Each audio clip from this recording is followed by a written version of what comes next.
deebneetii jira jechuudha. Akkuma jalqaba irratti dhageessanidha viidiyoo kana. Obboleettiin kuni waggaa 20 biyya Dubaayii keessa hojjette jechuudha. Erga waggaa 20 biyya Dubaayii keessa hojjette birri ishee kana haadha ishee irratti ergachaatii turte jechuudha. Haati ishee lafa akka bittuuf itti himtullee haati ishee garuu obboleettii ishee irratti dabarsiteetu lafa bitiif jettee obboleettii isheetti himtee obboleettiin ishee lafa bittee fi gidduu kanatti immoo haati isaanii ni boqotan jechuudha. Mucayyoon kuni yeroo lafa maqaa kootinnaa zoorsi jettee obboleettii gaafattutti obboleettiin garuu hin beeku manni kuni maqaa kiyyaanan bitee kiyyaanaa fi abbaa manaa kootu xaarratee bite malee birrii kan keetii miti jetteetu kan isheen intala kana dhoowwatti jechuudha. Baay'ee tokko ulfaata yeroo ammaa kana keessatti koodeen ofii yoo akkana nama gooti ta'e eenyus amananii eenyu waliin jiraatu. Kanaaf obboleewwan keenya biyya ormaa keessa jirtanu sirriitti of eeggannoo godhaa. Waggaa 20 10 15 7 8 hojjechuu osoo hin taane birrii hojjenne san maqaa keenyan waan tokko yoo godhanne isaadha filatamaan jechuudha. Maaliif boru ciqiciqii adda addaa keessa nu hin galchu waan ta'eef iyyuu kan maqaa keenyan ta'e maqaa keenyan jira. Kan maqaa namaatiin jiru garuu yeroo ammaa kana keessatti nama amanuun baay'ee ulfaataadha waan ta'eef iyyuu booda nurree rakkoo keessa nu galchuu danda'a waan ta'eef jechuudha. Egaa sa'aatii ammaa kana keessatti isheen kaameraa dhoksaadhaan intala kana takataalaa jirti. Gara biyyaa galtee jirti. Garuu maqaadhaan isheetiin zoorsuu hin dandeenye. Kiyyaa jettee jechuudha. Kiyya jettee ishee mormaatiyyeedha kan turte. Baay'ee tokko nama gaddisiisa isa dhugaa dubbachuudhaaf. Birriin kun isheedhaaf homaa jechuu miti. Nuti jireenya biyya ormaa keessatti yeroo keenya maswaa'atinnatiif goonee kan jireenya biyya ormaa keessa jiraatu namni tokko boru naa dabartii naman ta'a ofan jijjiira jechaadhaaf biyyarraa baha malee jireenyi biyya ormaa itti mijatee itti tolee haala mijaawaa keessa jiraateeti miti jechuudha. Kanaaf immootu kana kan beeku warra jireenya biyya ormaa keessa jiraatudha. Warri biyyaa tokko namaaf hin yaadanii jireenya biyya ormaa kana keessatti gaafa namni suuraa bareeda tokko ka'ee piroofaayilii godhatee yeroo gara biyyaatillee galan gaafa uffata gaarii uffatanii galan isa sanii kan ilaalanii yeroo hundaayyuu haala saniin waan nuti jiraannu itti fakkaata jechuudha. Haala itti jiraannu garuu warra jireenya biyya ormaa keessa jiraatudha kan beeku. Tarii mana tokkotti mana gaarii ta'ee haala gaariidhaan illee hanga fedhe hojiin illee yoo jiraate jiraachaa kan jiraatan jiraachuu danda'an jechuudha. Mana tokko keessatti garuu haala badaa keessa kan jiraatan jirani.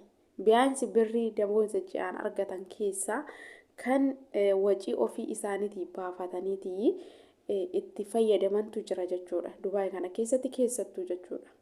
Na araba nyaata bitadhuuti alaa nyaadhu namaan jedhutu jira. Damooza ji'aan namaa kaffaltu irraa. Wantoota dubartoota taanee kan wantoota hedduutu nu barbaachisa. Wantoota nu barbaachisan sanii ulaagaa mana keessatti silaa ofii keenya guuttachuu qabnu ofii keessanii bitadhaa jedhanii kan saamunaa shaampoo irraa ka'eetii kan ofii isaatii bitateeti jiraatutu jira biyya ormaa kana keessatti jechuudha. Mana hundatti miti innillee kan warri namaa bitee damooza ji'aan argatan sanuyyuu kan gara biyyaatitti ergatu namoota muraasadha. Haa ta'u malee garuu haala kanaaniyyuu argamtee kanuma argamte saniyyuu walirratti axxaraaqamanii gaafa nama waan tokko naaf godhaa lafa naa bitaa mana naa bitaa jedhanii gaafa itti ergatanii maatiin immoo akkana nama godhu baay'ee tokko ulfaata jechuudha. Nama amanuun baay'ee ulfaata. Hanga fedheeyyuu haa ta'uuti jireenya biyya ormaa keessatti waggaa hedduu lakkoofsisuu irra hanga tawassanii erga hojjetanii birrii ofii gahaadha kun waa tokko naa bituu danda'anii erga harkarraan gahatanii booda maqaa ofiitiin gara biyyaa galanii waan san bitatanii deebi'anii hojjetuutu caala malee namni akkas naaf godhaa obboleettiin koo naaf bitti obboleettiin koo nammiitu jedhanii yaaduun yeroo ammaa kana keessatti hedduu takka ulfaata jechuudha. Akkuma argaa jirtanidha. Kana jechuun wanta miidiyaa irratti bahaa jirudha kan arginu malee miidiyaadhaan duuba rakkoowwan akkamiitu jira. Hanga ammaatitti isinis kan beektan anis kan beeku namoota hedduun maqaa obboleettii maatiitiin bitaniitu lafa isaanii dhabanii mana isaanii dhabanii qarshii irratti erganii qarshii isaaniitis dhabanii kan obsa dhabee lubbuu isaanii dhabe obboleewwan hedduutu jira jechuudha. Kanaaf hanga fedheeyyuu yaa hojjennuti yoo nuuf danda'ame ofii keenya gallee maqaa keenyan bitachuu nuuf hin danda'amu yoo ta'e garuu birrii keenya baankii irra teechifachuun baay'ee filatamaadha.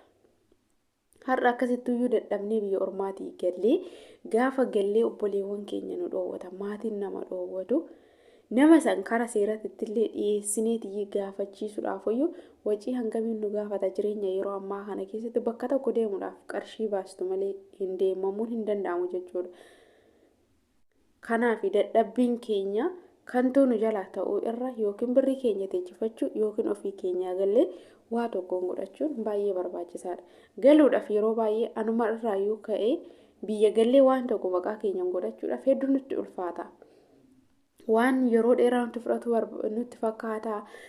Waan gaafa gallee wacii hedduu baasnu nutti fakkaata. Bichaa hin sodaanna biyya gallee jechuudha. Nuti yeroo tokkitti hojjenneetu biyya ormaatitti hin deebinu jennee galuu filannoo goona malee galeeta waa tokko bitadhee deebi'ee hojjedhaa irra asumaan itti fufnee hojjechuutu nuuf akka filatamaa ta'eetitti ilaalla jechuudha. Garuu kun nuuf dogongora keenya akka waan yeroo dheeraa nutti fudhatu. Ji'a takkitti keessatti maqaa ofiitiin bitatanii sirreeffatanii deebi'uuf ni danda'ama jechuudha. Birriidha kan hojjetu waa hunduma keessattuyyuu. Birriin jiraate yoo ta'e yeroo muraasa keessatti bitatanii maqaa keenyan sirreeffanneetii deebi'uu ni danda'ama jechuudha. Ji'a takkitti keessatti ji'a 2-3 fudhachuu osoo hin taane jechuudha. Kanaaf warri as teessanii maqaa namaatiin waa tokko bitattanii dhiistanii maqaa keessaniin osoo godhattanii baay'ee tokko barbaachisaadha. Namni har'a jireenyi waddattee jirti. Namni ofirra darbee namaaf yaaduu dhiisee jira. Hanga fedhe obboleewwan ofii yoo ta'e jechuudha. Namoota muraasadha kan rabbii isaa sodaatee haqa itti ergame san namaa teechiseetu maqaa namaatiin namaa godhee gaafa namni galee maqaa namaatiin namaa jijjiiru namoota muraasadha jechuudha. Kanaaf booda ofii keenyaafis aarii keessa of galchuu irra deebi'ee mootii wacii hin taane baasuu irra maqaa keenyaan bitachuun baay'ee barbaachisaadha. Har'a obboleettii isheeti kan miidhiyoo kana mana ishee dhoowwatteetu maqaa isheetiin godhattee maqaa kiyyaanidha birrii ishee xirraa shumayyuu kaaddee jirti jechuudha. Anaa fi abbaa manaa kootu hojjetee bittee malee lafa kana birrii obboleettii kootii miti jettee isheen takarakkaraatiyyee turte jechuudha. Obboleettiin ishee gara biyyaa galtee jirti. Biyya keessa jirti viidiyoo kana muluu seentanii dhaggeeffachuu dandeessanii mee osoo nu taanii bakka nama kanaa kuni maaltu nutti dhaga'ama nurra hin ga'u jechuu miti gochi akkanaa kuni jechuudha. Namni hin beekamu jijjiiramuu danda'a. Har'aa nama gaarii yoo ta'e boru namni sun nutti jijjiiramuu danda'a jechuudha. Keessattuu birrii namatti kennineetu akkana naa godhi jechuun baay'ee ulfaata yeroo ammaa kana keessatti jechuudha. Jireenyis ulfaattee jirti. Namni jireenyuma dhuunfaa mataa isaa saniidha kan ilaalu malee ofirra darbee namaaf yaaduu dhiiseetiyyee jira.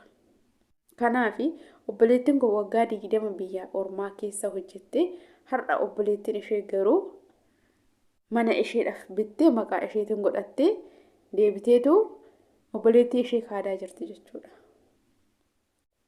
Waan baay'ee nama gaddisiisu. Dadhabbii biyya ormaa kan beekutu beeka, kan keessa jirutu beeka, akkamitti akka hojjetamu kan argeetu beeka jechuudha. Isheedhaaf homaa jechuu miti jettee hanga fedhee yoo ta'e keessattuu mana koontiraataa keessa yoo ta'e namni tokko yoo akkam guddate sanumni zaarii amma ol ka'eeni hanga 40,000 wayi hanga 50,000 nyaata ijoolleen Itoophiyaawii jechuudha. Sanuyyuun kaffalanii Dubaay kana keessatti jechuudha. Nama tokko yoo ta'e malee mana koontiraataa keessa taa'anii jechuudha. Alas yoo ta'e akkasumatti garuu mootu mangista saraatanyaa miti biyya kanatti dhufanii akka barbaannetti deemuusa barbaanne kan hojjennu miti jechuudha. Gin warri biyyaa immoo kana namaaf hin hubatan akka waan nuti birrii guddaa qabnu birrii guddaadhaan hojjennu akkasittiidha kan ilaalan jechuudha. Siqaayii nuti asitti dabarsaa jirru kan namaaf hubatu hin jiru. Nuyi warra keessa jiraatu fi rabbii keenya kan nu argu malee namni rakkoon nuti keessa jirru nuuf hubatu hin jiru jechuudha. Gaafa namni bareedee yookiin fuulli isaa addaatee sila ifa aduutti hin baane fuulli isaa ifuuf gara biyyaa galee isa jireenya gaarii waan nuti jiraannu isaanitti fakkaata jechuudha. Garuu keessi keenya hin jiru gubbaa keenyatu addaate malee keessi keenya hin jiru jechuudha. Dadhabnee waggaa meeqa isheen biyya ishee keessatti bultii ijaarrattee ijoollee ergachaa jiraachaa turte. Isheen tuni garuu birriidha jettee maallaqa barbaacha waggaa 20 biyya Arabaa keessa jiraatte jechuudha. Qarshii barbaadde ishee. Maaliif ofaan fooyyessa boru jireenya fooyya'aan jiraadha jechaadhaaf jechuudha. Isheen garuu laayivii ofii biyyatti dabarsaatu har'a maallaqa obboleettii ishee kan isheen itti dhaabatte. Warra miidiyaa irratti bahuudha kan arginu. Miidiyaadhaan duuba wantoota hedduutu jira. Tanaan durallee ijoollee biyya keenyatti ijoollee Arsiiti. Obboleessi ishee jechuudha lafa ishiif bite jedheeni sobaan jechuudha lafa mana namaa itti ergaa ture. Obboleettiin sun baay'ee tokko gammaddee dasii goonee fi asii gara biyyaa galte jechuudha. Manni koonaa dhumate jetteetu. Gaafa isheen gara biyyaa galtu obboleessi ishee kun bilbila isaa cufatee jalaa badee jechuudha. Argachuu hin dandeenye. Karaa maatii deemte eegde dadhabde yeroo baay'ee jechuudha. Yeroo baay'ee erga isa eegdee dadhabde erga itti bilbilte hin beellamaa fi hin dhufu mana natti argisiiseettiin obboleewwan lamaanii maatiinis waan gochuu qaban hin jiru. Mijiyoon kun darrasanii ittiin maallaqa ergitte harkarraa hin qabdu. Obboleessa isheeti waan ta'eef wanti isheen qabsiistuuf hin jirtu jechuudha. Eggiis yoo ta'e wanta raggaa qabu tokko yoo hin ta'in wanti isaan ati irratti ergite eeyyeen ati biyya arabaatu jettee birriin kun keetiin bitame jedhee eggiin seennuu hin gargaaru jechuudha. Yoo ragaan hin jiraatin yoo waraqaan nuti maqaa abbaa saniin birrii irratti ergine hin jiraatin seerri illee nu gargaaruu hin danda'u jechuudha. Mijiyoo sun darrasanii harkarraa hin qabdu obboleessa jettee ergachaa turte obboleessa isheeti amanaa turte. Gaafa taanitti mucaan sun maal godhe ni kaade walumaa galatti jechuudha. Dhiira nyaachistee jedheen deebi'e ati dhiira nyaachistee har'a birrii na gaafatana birrii wayiitu narratti hin ergine ani manan si ijaare tokkollee hin jiru jedhee mijiyoo san ni kaade dhumarratti jechuudha. Mijiyoon sun qoricha dhugdee of ajjeeste. Waggaa 8 biyya Arabaa hojjette jechuudha.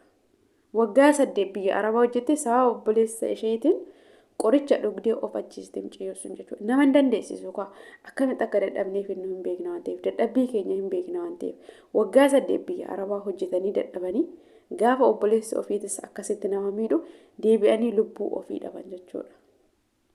Kan lubbuu ofii balleessus jira jechuudha. Namoonni hedduun kanaaf obboleewwan keenya hanga nuu danda'ame maqaa keenya waa godhachuudhaaf haa yaallu malee nama amantanii nama irra tasumaayyuu qarshii keessan hin ergina. Baankii irra isinii taa'uun filatamaadha. Egaa viidiyoo kana keessatti dogongora yoon qabaadhe na sirreessuu dandeessanii turtiin keessan viidiyoo itti aanu waliin.